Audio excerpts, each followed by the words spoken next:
Bonjour à tous, j'espère que vous allez bien. On se retrouve pour le 17e épisode des Titans du Monsterverse. Aujourd'hui, je vais vous parler des rampants du crâne, ou Skullcrawler pour ceux qui préfèrent. Donc les rampants du crâne tirent leur nom de leur tête en forme de crâne et de leur locomotion rampante. Leur vrai nom est connu sous le nom de Alakra, ou ennemi persistant, mais non prononcé par les Iwi, et le nom rampant du crâne a été inventé par Hank Marlowe alors qu'il expliquait leur histoire à Mason Weaver et James Conrad. Bien qu'initialement dépourvus d'une désignation officielle de Titanus, au moment de Godzilla vs Kong, les rampants du crâne ont été désignés comme Titanus Cranium Reptin. Ce qui est inexact étant donné que l'ouverture comportait de nombreuses incohérences en raison de retard de production. Donc les rampants du crâne sont des créatures avec deux pattes, sans membres postérieurs, ainsi que de longues queues serpentines préhensiles, des corps longs et minces, mais musclés et robustes. Plusieurs aspects de leurs apparences sont sensiblement squelettiques, en particulier leur torse et leur tête, ce qui semble entre les orbites de leur tête en forme de crâne que des narines vides qui ont vraisemblablement évolué de cette façon pour protéger ses yeux des ennemis. Les vrais yeux sont placés beaucoup plus en arrière, les narines servant peut-être à distraire les ennemis de leurs yeux plus vulnérables et agissant comme des fosses sensorielles à la recherche de chaleur. Les pupilles de leurs yeux sont verts horizontalement et ressemblent un peu à des grenouilles et des crapauds. La couleur de leurs écailles vont du brun foncé au vert foncé à une couleur blanche os. Leur tête ressemble aussi beaucoup à celle des mosasaures tels que les tylosaures, avec leurs mâchoires possédant deux rangées de dents dentelées et acérées comme des rasoirs. Leur rugissement est très aigu, possédant une qualité rauque avec un sifflement et un grognement mélangés entre les deux. Selon le concepteur sonore monteur superviseur Al Nelson, le rugissement du rampant du crâne a été inspiré par le cri douloureux d'un lapin mourant, ainsi que par les sons d'otaries et d'écureuils. Certains de ces sons ont été recyclés à partir de l'Indominus Rex de Jurassic World. Et dans Godzilla vs Kong, quand le rampant du crâne sort de sa cage, il laisse brièvement échapper le même rugissement que le Mega Kaiju dans Pacific Rim Uprising. Les rampants du crâne sont des prédateurs souterrains qui chassent en meute et qui ont de grands appétits et qui sont le résultat de leur métabolisme accru. Pour cette raison, il est suggéré que les rampants du crâne mâles et femelles se dévorent presque toujours après l'accouplement. Ils sont très agressifs et incroyablement persistants dans la poursuite de leur proie. Ils font cependant preuve d'haut degré d'intelligence, montré quand le plus grand des rampants a refusé de dévorer Cole armé de grenades et l'a simplement dégagé de sa vue. Et les rampants du crâne juvéniles semblent être naturellement intrépides, car deux d'entre eux se sont associés pour attaquer Kong, bien qu'ils soient plus petits et musclés. Le rampant du crâne Ramarak semble être plus intelligent que le reste de son espèce. Cela a été vu lorsqu'elle n'apparaît qu'une fois que Kong a été maîtrisé par Preston Packard et qu'elle a eu l'impression que Cole le trompait. Elle semble également avoir un soupçon de sadisme alors qu'elle lèche malicieusement le visage de Kong après que le singe géant se soit emmêlé dans la chaîne du gouvernail d'un naufrage pendant leur bataille.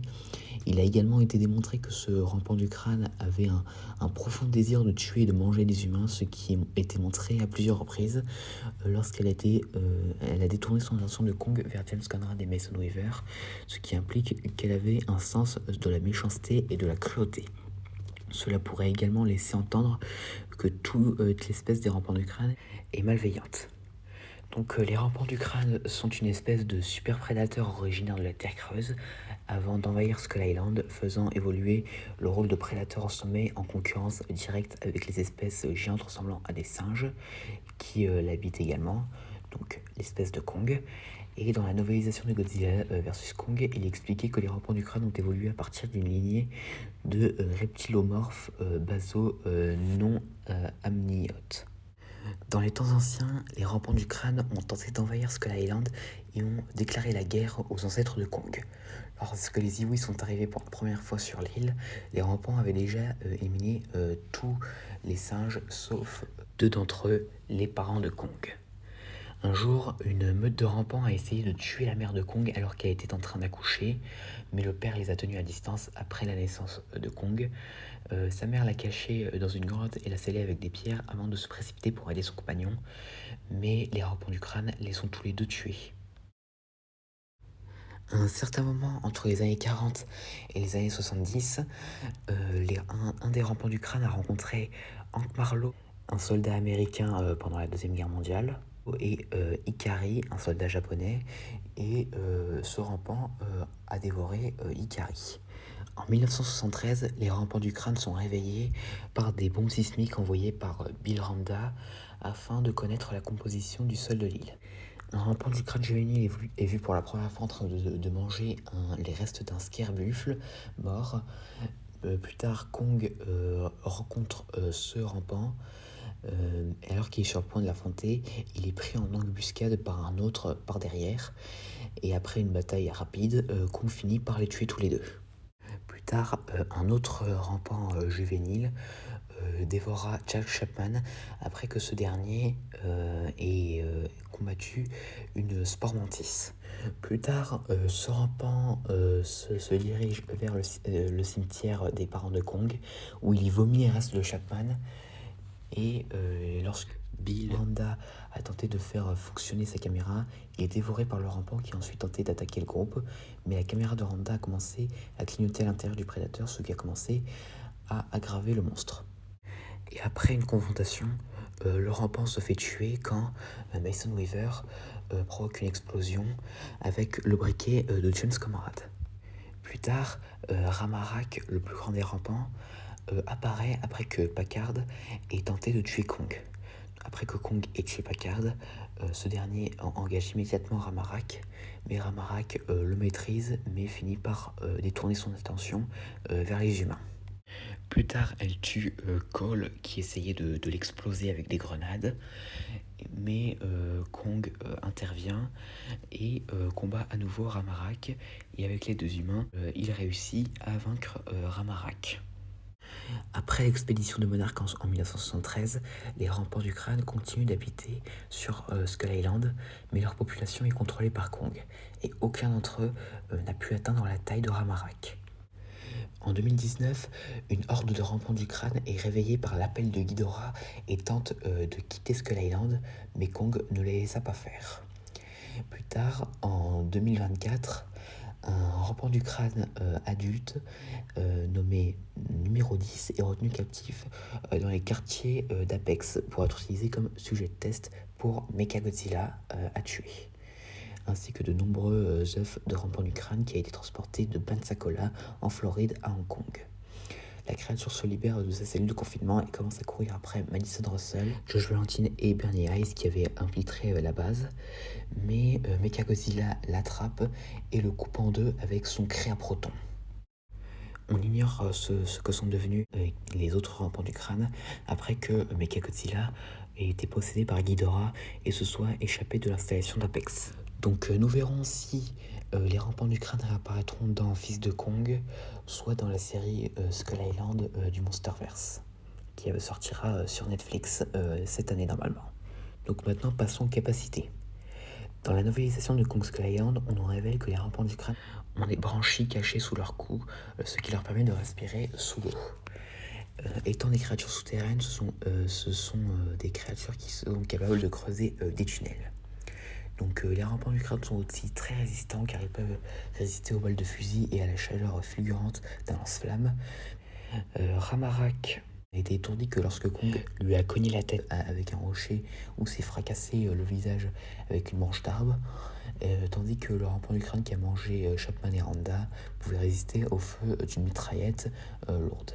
Ramarak pouvait résister au jet de feu continu d'une paire de M3 Warwings, également chambrés en 50 BMG, et ils ont aussi une endurance incroyable, étant capables de rester dans un combat à part entière pendant plusieurs minutes, même étant incroyablement blessés. Les rampants du crâne sont à la fois des chasseurs solitaires et des chasseurs en meute. Les jeunes peuvent chasser seuls et abattre des créatures comme les scarebuffles par eux-mêmes, et ils peuvent aussi coopérer avec d'autres créatures, avec d'autres semblables, pour combattre des créatures plus puissantes comme Kong. Les rampants sont aussi très intelligents, comme le montrent les jeunes qui ont tenté de tendre une embuscade à Kong. Et lorsque Ramarak a réalisé que Cole essayait de la tromper pour qu'elle le mange, et au lieu de le manger, elle l'a repoussé avec sa queue. Et tout comme les serpents, le système olfactif des rampants du crâne leur permet de détecter des formes de vie à sang chaud à des kilomètres de distance. Et dans la novélisation de Kong Skull Island, on nous dit que les rampants du crâne peuvent imiter les voix humaines pour attirer leur proie. Maintenant, passons aux anecdotes. Donc, l'estomac des rampants ne semble pas capable de digérer les os, car l'un d'eux est vu en train de vomir les restes de Chapman.